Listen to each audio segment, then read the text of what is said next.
Hello, folks. Welcome to this episode of Feast Foreplay, the place where we're having conversations about the things to come. This wonderful festival, the Festival of Embodiment and Sexual Transformation. If you haven't heard of us before, that's what we're talking about here. And I'm joined today by one of our facilitators for this year and one of our incredible supporters, Stella Topaz. I feel really honored actually to have you here today, Stella, and to be able to have this deeper conversation with you and welcome your knowledge, your experience, and just everything that you are into this space. Stella has not only been at several of the last festivals consistently, but she has also stepped into a role of eldership for us and a deeper support role of myself and my co-director Susan in the entire space. And the threads that are being woven, the level of support that we're receiving, the nuance, the experience, the care, the depth of wisdom is really being added to deeply in a range of ways by having you in our corner, Stella. So we're really grateful for your presence and the various roles you're playing. Welcome to this space. Thank you so much, Jordan. Thanks for having me. Yeah, and I love being part of this festival Mm, and the community, really. mm. Yeah, Yeah. awesome. Fantastic. I'm really excited to dive in, so let's do it. I'm going to start with my first question, as I have with everyone else, which is, what was your first experience in a group erotic learning space, and what did that lead to in your life in the months and years that followed? That's such a great question because it really has me looking back over my life as a sexual being. Um, and I and and I noticed that there was lots of times when I was engaging with people in kind of collectives or group settings around sex, play parties, sex parties, coming out as queer, and being around that. But it was actually not until I actually did some workshops where it really clicked for me about setting out to learn in groups, to Mm, participate in groups, to share, to have that kind of communal experience. And I kind of see myself as a bit of a late bloomer or a slow burner in some way. Um, and because I've always felt really good in my body and my sexual being, but it wasn't really until my 40s that I started to be around more intentional collections of people. So when mm, I went to a weekend workshop in Nam with Dossie Easton in 2014, it was just like, like being mm, a radical the workshop with a big group of people, most of whom I hadn't met, and many who've become really dear friends mm, through that process, through 3 days that became like transformational. And then in that same year, I did Urban Tantra with Barbara Carellis here in Australia. And it was sort of a same experience. It's like, oh, we're actually setting out to explore erotic experimentation and learning and in a group mm, of people again that I may not know, or and again, some of them became lifelong friends. mm, Those two experiences really opened me up to going, I want to actually have this in my life and I want to bring this into my work. mm, I want to work in this area. So mm, they were like really two big catalysts for me. mm. I absolutely love hearing that. And part of what I'm hearing is like just how formative those experiences have actually been for like not only your work, but the fabric of your reality of like the relationships, the community, the places you show up, the connections you have. And it just strikes me because I think of so many of the people I support and we support and that come through our festival who are taking their early or first steps in this place. And often one of the experiences people have when they go home is like, this kind of contraction of like, where is my community? Where are the people that are around me that can carry this experience on? And I've had similar experiences to what you've spoken to, where it's like these initial potent events when I dare to be courageous enough to start to form my life around some of it, they can be the seeding points for like a completely new fabric and web of my life, of my community, the people I know, the relationships I have, the friendships I have. So hearing that in such a specific and potent ways. So beautiful from you. Yeah, they were great. Yeah. Those two experiences were great, and they really Mm, shifted me out of thinking that erotic experimentation or mm, embodiment or play was just about me going to something, participating, and then going home. And then it was yeah. actually there's spaces to learn, Yeah. and that I can then develop those practices, and then I can find people who mm, also want to be in that. mm, Yeah. mm. Def- Yeah, yeah. and I feel like there might be people that are just approaching this space for the first time, or might be younger in their years, like me, around their awareness of what is in the world. And part of what I want to just platform is that, like, some of these people that you've studied with are some of the like major contributors to the modern Western understandings of alternative ways of working with sexuality, eros, relationship, and they've been huge bridging people that have like been in touch with Eastern philosophies or different exploration points, or journeyed through significant challenges in their own cultures, like the AIDS epidemic, and have created incredible, innovative, alternative models of learning and stuff. So the fact that you've drawn from this place and are becoming one of those people yourself, I feel is just so significant. Yeah, thank you. I mean, that was my access point, and Yeah. kind of through books that I'd read and people I'd heard of, but to actually Mm. be in the room with both of those people, Yeah. kind of older than me, so they're the older people ahead on the path to me too, and they also lived through those radical years of Yeah. in a they were of age during those radical years of Yeah. 60s and 70s, Yeah.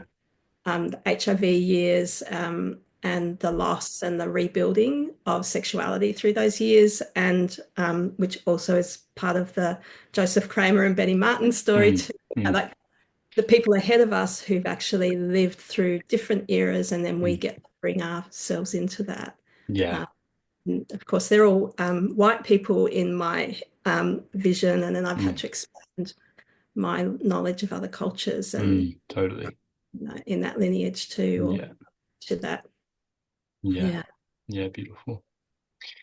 This next question is, quite broad, and we've had a number of different answers, which are really beautiful. So I'm excited to hear what comes out of you. But my next question is, what do you think makes doing erotic development work so important or so valuable, particularly to an individual, but perhaps as well to our collective culture? Yeah. Phew.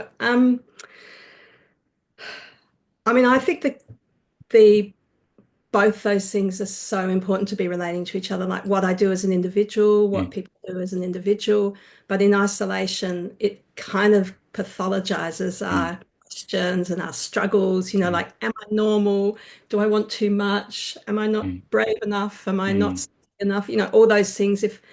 If they sit with us individually, we then see ourselves as the problem. Yeah. And as soon as we connect ourselves to other people, and do this expansion in the company of others, we have that capacity to understand the huge array of sex, sexuality, bodies, relationships, all those things. Mm. So I love, often when I see people individually, I'll often have a reaction where I'm like, how could I encourage or support this person to find a collective as well Mm. as me as a practitioner? Because I'm just Mm. one person, one view, Mm. one skill set. So I think the importance of coming together, and which is sometimes awkward, like sometimes you bump up against values, Totally. practices that it's like, oh, that's not for me, or I'm not comfortable there. Mm. But finding ways to be amongst each other as we quest for this kind Mm. of sexual adventure or opening or satisfaction or growth, it Mm. helps to broaden the options, Mm. and it forces us to understand ourselves as relational bodies, Mm. Mm. Totally. and to feel our solo and our autonomy, Mm. to also get clear about what is mine, what is my responsibilities Mm. and my rights, Mm. what are my preferences, and what are my choices. And then you get to exercise those with other people Mm. if the setting and the container is um, has a good kind of sense of safety and Mm. um, skill. Mm. Yeah, and like collective care. I feel like Yeah. it's that kind of center point of safety. Yeah. Yeah. Yeah. Yeah. Did Yeah, I I answer? love that you're yes. Well, I think what you really honed in on is the element of community, and it's like in my work, I often say to my clients, there's a certain level to which if you're dealing with sexual shame or any kind of shame in your body or psyche, um, you can't fully transform it just here in a session with me. Like it needs to be put out in the test ground of life or a collective space, because in my experience, in my knowledge, shame is something that's formed from our social construct. Like it's a culturally group created experience in the human psyche and body. And so if that's how it's created, that's also how it needs to be undone. And so I think that's a big part of, that's just one element of growth, is clearing and transforming shame. There's other elements as well, Yeah. but all of those, because we are collective creatures, and I think there has been so much fear and judgment put around sexuality, it's often, sidelined and kept to the shadows. And, part of what you're really highlighting is the value and the importance of having community around you. I'm Yeah. curious if there's particular gifts or access points to parts of yourself that you feel like you gained or received Mm. after doing, particularly maybe those early experiences you had with Mm. Barbara Carellis, those trainings, because I get the sense you were on a journey of inquiry and self-exploration and service in the world before then. And then I'm curious, like what clicked in or what occurred once you touched the erotic development space that hadn't previously landed or occurred. What I really remember from that is um, like I had been in kind of BDSM and play Mm, spaces, and cool. I learned a lot by watching and trying to work out the rules or learning the rules or playing with and the codes, and Mm, that was exciting and great. But actually, what I learned in those other two workshops with Dossie and then with Barbara was about how like kind of like having the rules and the codes, but actually the more communication you have, the more you get to play more mm, freely. And there mm, was much more laughter and tears and quietness and loudness because there was agreements in place and there was kind of like prompts. There was like, mm, let's try this, or do you want to try that? And what it opened up for me was that it doesn't all have to be mysterious and kind of regulated mm, in one way. You can have a different set of rules for different places. mm, So once you start going, what do you really want? And it doesn't have to make sense, if what you want is, for people to tickle you really slowly with light fingers all over your body, mm, that is valid and you can mm, have it. mm, It doesn't have to be slappy or mm, cutty, or, mm, it can be. But I just opened up that idea that for me, that you can take time around the finding what you want and the agreements and asking, and then what is it like when you actually have what you want or you get to do what you want to someone else. mm, And of course, the will of consent came in after that time for me a mm, few years later, which put this whole other twist on that. It was like, mm, holy shit, I can actually really be explicit about my mm, desires and my wants and what I'm willing to do for others. Um, yeah, so I think having those experiences really, I remember going to some other events where, they were kind of, um, people got to create the experiences that they wanted. And if that mm, included sitting in the corner reading a book where other people were playing, that was okay. mm, Or if that included coming along and just watching, if that was part of what was offered, that was okay. mm, And I love that about Feast because there's a lot of possibilities. People can mm, be really new and people can be really kind of familiar, mm, and those things can coexist. There's mm, not a hierarchy and mm, there's no shame in going, this is so new for me, but I'm mm, here. mm, mm. And there's no shame in going, I've come knowing exactly what I want to have. Yeah, yeah, Like both those things can exist. yeah, yeah. And I And feel like there's a magic and a richness that rubs off on each other when those two things exist in the same space, yeah, rather than all of us just being new or experienced. Like there's and I feel like it humanizes us and the space for me as well, where it's like, no, this is the reality of the world. This is what we're dealing with out in the world. So can we find a place of cohesion and co-creation in this diversity of how we're all appearing mm, and arriving? yeah. Yeah, I'd And love. Yeah, you sorry, go. can exercise you can also exercise your need to maybe sometimes move away from something. Mm, mm, There's mm, room for that. mm, You're not required to stay in a space if it's not kind of doing it for you. Like there's mm, also a lot of invitations to be in your own choice all the mm, time. that's sometimes harder than others, but it means that if you go to a workshop or something and you're like, this is not really for me, you can actually leave, mm, be something else, mm, and there'll be another space. And I love that kind of, there's not an all or nothing, like it's a pass mm, or fail, or mm, I just enjoy that kind of space. And I mm, myself gravitating to where it is more comfortable for me or more interesting for me. mm, We don't have to like everything. mm, mm. Yeah, I feel like, a big part of the culture that you're speaking to is really around offering alternative models of like flexibility and fluidity that Yeah. maintain connection and acceptance and care for one another and ourselves. So we don't have to exit or fully enter constantly. It's like, I don't have to not be here if I don't want to be in this specific Yeah. experience. We can have range and Yeah. graciousness and compassion for ourselves and each other, that Mhm. we're finding our way, where there's so many experiences out in the world where it's like it's on or off, it's black and white. It's like, Yeah. so yeah, I think that cultural shift is really valuable. I would love to just highlight a couple of the threads I feel like I received from, the answer to the last question you gave, if that's okay with you. Yeah. Yeah. There's something that really touched me around, like, I heard you speaking to kind of the intersection between liberation of desires and increased skill in communication and how to communicate around desires and wants and connections.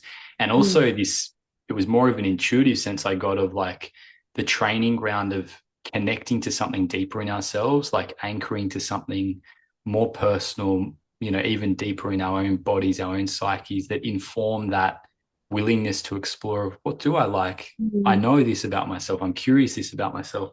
Mhm. And just through it all, what I was really feeling is like the increased range that makes available in us as human beings, emotionally, physically, in our pleasure, in our presence, and how kind of constricted and rigid this world can accidentally make us because of the structures of it, and the roles we have to play and the way we have to show up. And yeah, just like the breathing room and my being has space to feel and emote and experience and Mhm. explore, and the gift of that. And I feel like that's a big gift that's happened in my life of erotic development, and just some of what I heard you touch on really beautifully. So Yeah.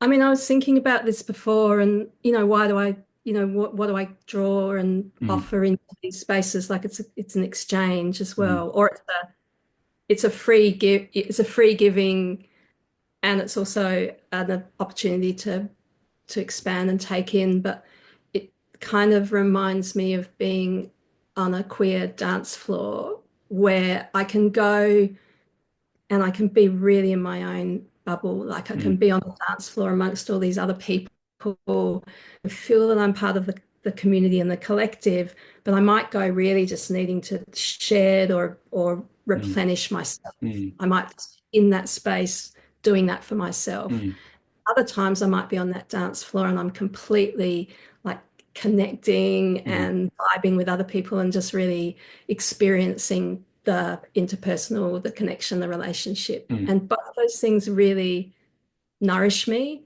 And having that sense of aloneness or separateness and drawing from and giving to the mm, collective, like those things really work for me to understand that. And mm, that's part of going to something where you're stepping in and going, I'm going to be here for this number of hours or days, or mm, mm, you're really saying, I'm going to tend to my needs and what I'm wanting, and I'm going mm, to offer in at some kind of level that feels possible and available to me. mm, mm. Yeah. Yeah, beautiful. I feel like that dovetails really well. Like you've started to speak to this giving and receiving dynamic, and I'd love to speak more deeply to the service you offer to the world. So before we dive into your work exactly, what I'd love to hear is what kind of challenges and growth opportunities you're most passionate about supporting people with through your work. Mm. Yeah. It's it's always a bit fascinating to me about who gets attracted to come and work with me. Yeah. Chosen me, like there's a set choice. Totally. And that's if if I think about some of the things that come up in terms of what I feel like I'm offering or being asked to offer or being consulted for, it's often around change in being, how am I in the world? Am I still a sexual being? Should I walk away from, should I walk away from the chance of sex? I'm too old, I'm too this, my body's wrong, my blah, blah, my relationship broke up. So it's often around it's questions of what's next for me and who am I in my body. They're quite big questions, Yeah. And I feel like what I offer is like I really feel capacity to hold big questions that I don't know the answer to. Um, but I do know that there can be answers. So I have this faith that there will be answers. And I need to provide that space for someone to start to find those. And I need to offer up things too. It's not just like you've got to work it out. It's like, how can we work this out together? Here's some ideas, but take what works for you. I do think that my age sometimes is a factor in what people come for, I think, and I don't always know that, but I feel like there's something about just longevity in working with bodies and being alive. I'm 60s, and I feel like for some people that matters. It might be that they want to see someone of or similar age, or it might be that they want to see someone further who's older. And I know that I sought out and I still seek out older kind of mentors and teachers. Like it matters to me. And sometimes I can't kind of put my finger on it. But so sometimes that's a factor. Neurodivergence is often a factor as I find my own relationship to very, very late in life ADHD diagnosis. I realized that it's kind of like coming out of as queer and then going, oh, all my friends are queer. Yeah, it's because I'm queer. Totally. Yeah. A bit like that with neurodivergence. It's like comfortable in that space. And maybe I put that out in some way, even if I haven't seen it in my, because it is very new for me. I think like a real curiosity and comfort with bodies. Like I've worked with bodies for, over 40 years, like in different ways. I've had my hands in and on bodies for a long, long time. And I kind of think that almost just, I didn't even realize how much that's part of what I, put out. And I'm quite direct. I think some people appreciate that. Some people might not come back, because it's refreshing. Whatever it is that, and I really am I've become really open to people will choose me. And if they don't come back, that is okay. And often, sometimes I'll suggest someone else because I'll be like, I think this could be a better fit. But I feel less fragile about my own kind of ego or my own self-confidence. I have more confidence. Yeah, beautiful. And I can do lots of stuff, but I can also sit with people for long periods of time without us having to do a lot.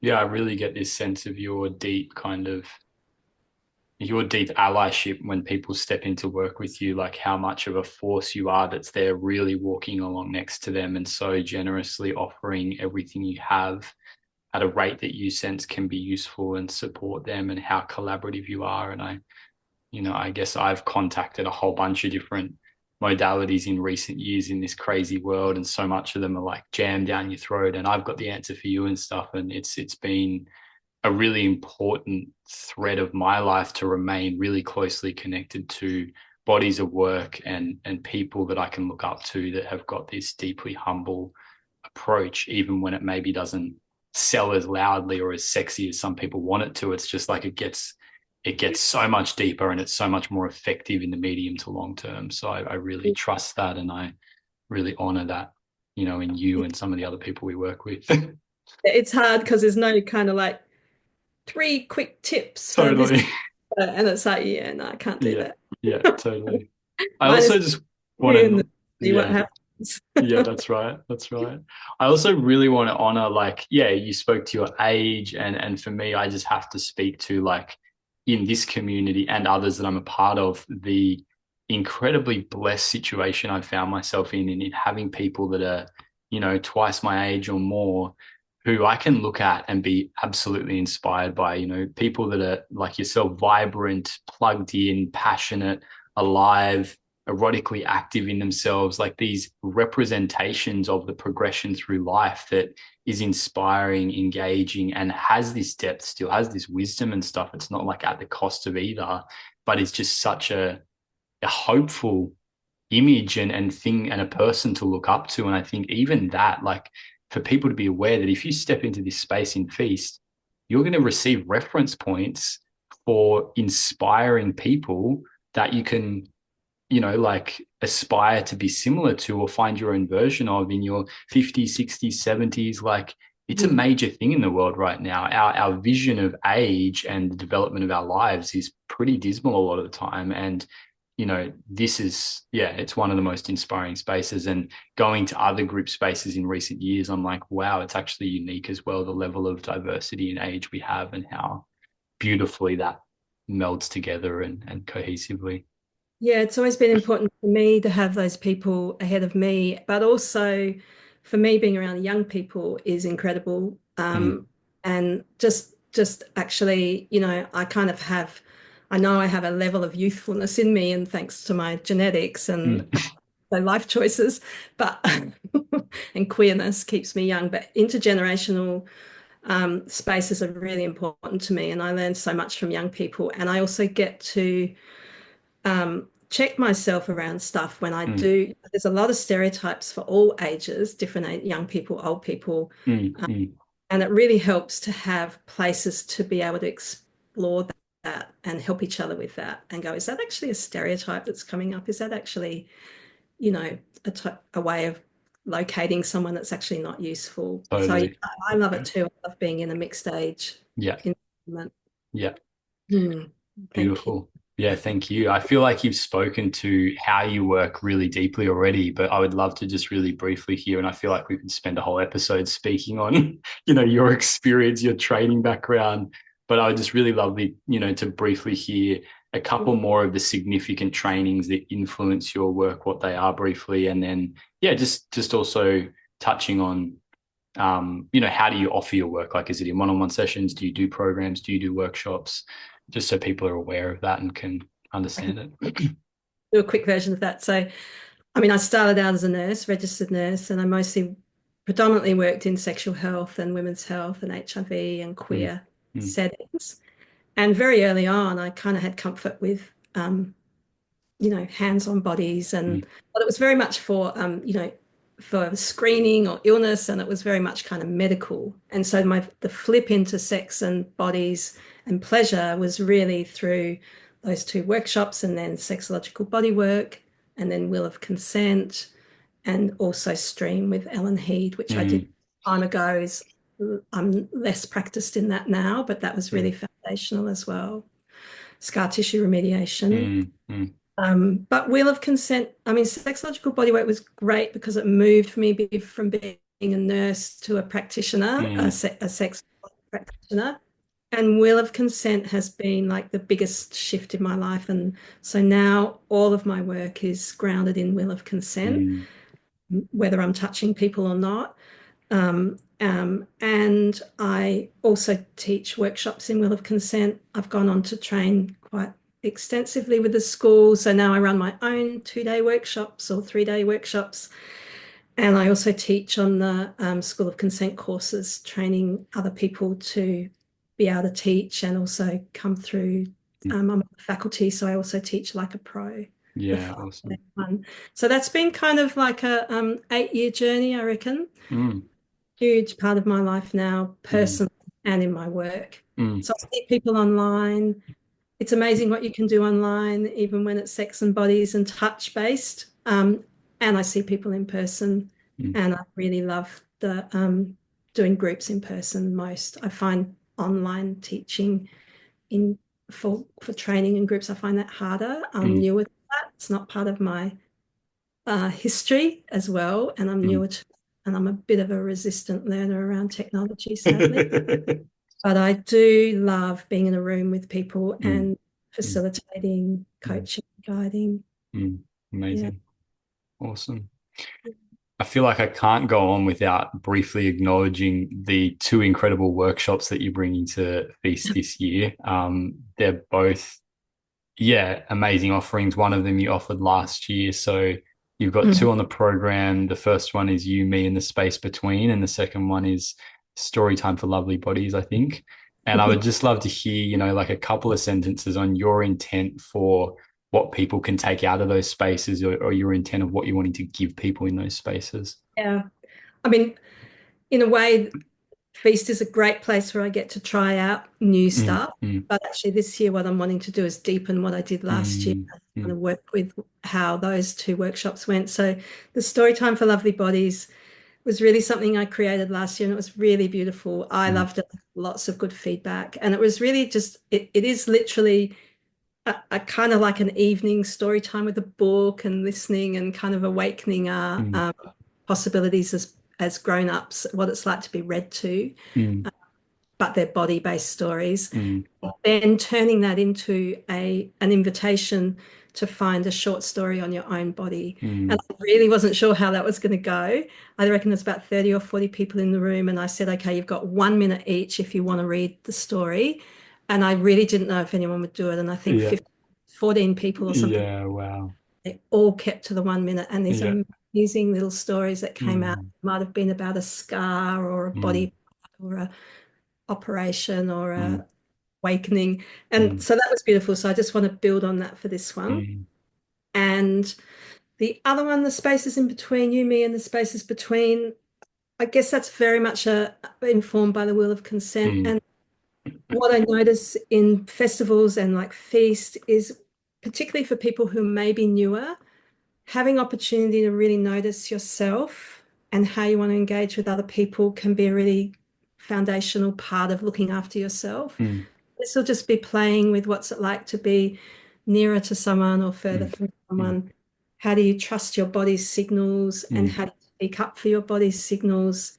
It'll be playful, and it is also about just noticing your edges mm, and noticing when you want to step into sharing with others and what you need to do in mm, that. mm. Very much a will of consent underpin. Amazing. Yeah, Mm. thank you so much. Yeah, and I just feel to mention if anyone hasn't heard of the Wheel of Consent work at all, Birth by Betty Martin, there's some really great videos you can jump on YouTube that just give you the foundational elements. And even that is like, it feels like a masterclass in just, eye-opening that you can sit there and repeat like several times and just receive new wisdom every time. So Betty Martin's Wheel of Consent, if you want to upskill in any moment, take an hour on YouTube and, you know, then bring it to Feast and practice it. So And you get to hear it from her because she is retiring, and yeah, this is beautiful work. And to hear it yeah, straight from her, yeah, it's a gift and it's it free. is. Yeah. Yeah, exactly. Yeah, it's amazing. Stella, I've loved this chat so much. I would love to receive one more sharing from you, and that's for you to finish the sentence for me. I'm going to Feast 2025 because. Um, I keep feeling drawn back to Feast.